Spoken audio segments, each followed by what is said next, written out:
Good morning, everyone. My name is Marla, and I represent Osborne Books and More. I'm a book lady, a homeschool mom, and a certified paralegal. I was just reading on an article on how schools are facing the daunting challenge of teaching reading online. It is daunting, and teaching reading is not by any means an easy task. So I want to begin because we are starting this year in 4th grade on writing and lessons in English, more lessons in English. So before we were doing some lessons in English and learning some parts of a speech alongside the foundational phonics learning, which my son is still learning some of the foundational phonics. We are not giving up on phonics just yet.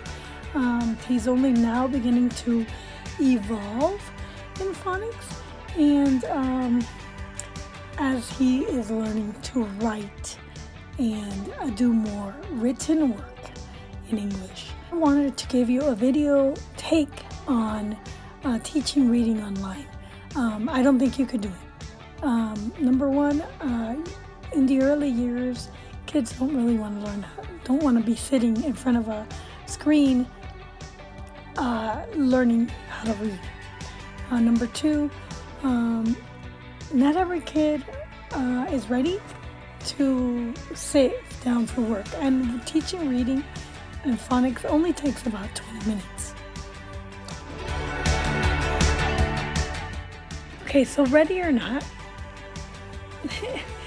many schools, many elementary schools, and many educators are feeling daunted by the new challenge of teaching kids to read online. It is very concerning because we have gone away from teaching phonics to teaching the word method, or the look and say method, since 1985. And it's particularly interesting to hear other writers call this a scattershot of unscientific building blocks of reading. And it pretty much is a scattershot of teaching reading. It's not the way that reading used to be taught before the 20th century. I think that the method of the unscientific method of word method and look and say is very scattershot and leaves a lot of kids behind. Since 1985, the year that I was in 5th grade, and the year that they eliminated phonics from our education system, we have had 34% of our nation's 4th graders reading below average. So my son, I consider him very fluent in reading. I wouldn't say that he's proficient, but he is fluent, and that's what you want. And he's also very good at reading comprehension. So what I'm doing and what the schools are doing are totally different, and I know that I'm on the right track and on the right path to getting my son literate. So this is my recommendation for the coming year. If you want to improve literacy and you want to help children really learn how to read, I suggest that you pivot from teaching kids how to read to teaching parents how to teach their kids how to read at home, since it may be that next year we will be doing more work from home.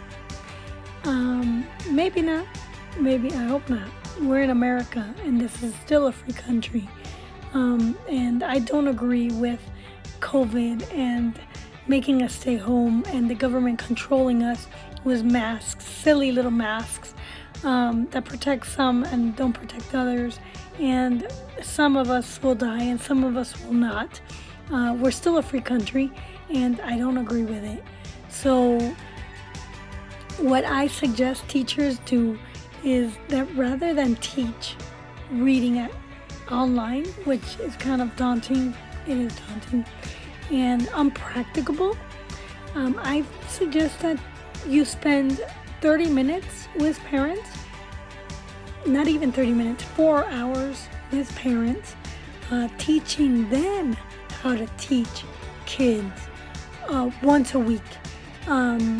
Once a week is all you need to teach parents how to teach their kids how to read, give English lessons at home, give math lessons at home that are fun and interesting. I suggest that the parents give the explicit and systematic lessons of teaching them to read and write and do math. And then the parents can add on their religion, and they can add on other things that the kids may want to be in. Okay, there is no scratch in teaching phonics and reading and English and math. There are books in America that you can research and buy and actually help you teach kids the proper use of reading and speech and writing in English. And I believe that we should be teaching English well. I speak 3 languages, and had I had a foundation, at least in one language, I would have done well in all my other languages. In fact, when I went to Italy, I learned my grammar while sitting in an intermediate Italian language class. I did not have the grammar, the English lesson taught to me when I was actually in elementary. So with that, I believe that good teachers will try to help parents help their kids. And I'm sorry, but in the early years in 1st and 2nd grade, it's not about knowing what the word means as knowing how to sound out the word. The most important part of any kindergarten through 2nd grade class is teaching them the sounds that the letters make. And that takes time, and it's very laborious because not all kids will catch on to the sounds immediately. Some kids are quicker, some kids are not as quick. It just depends on the child. Like my son didn't catch on that, he had to sound out the letters each time. He would sound, some of the easy words were easy for him and automatic, and he would sound it out, like cat, very basic.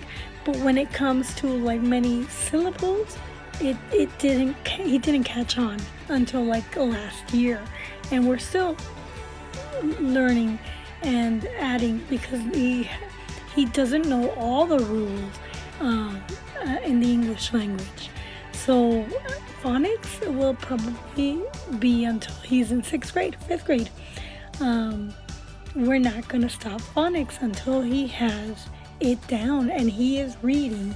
And as he's reading, he understands that he has to sound out every single letter. And when he comes to a word that he doesn't understand, if he knows how to sound out and that the letters make different sounds, he's going to be able to catch on to the weird words that don't follow the rules.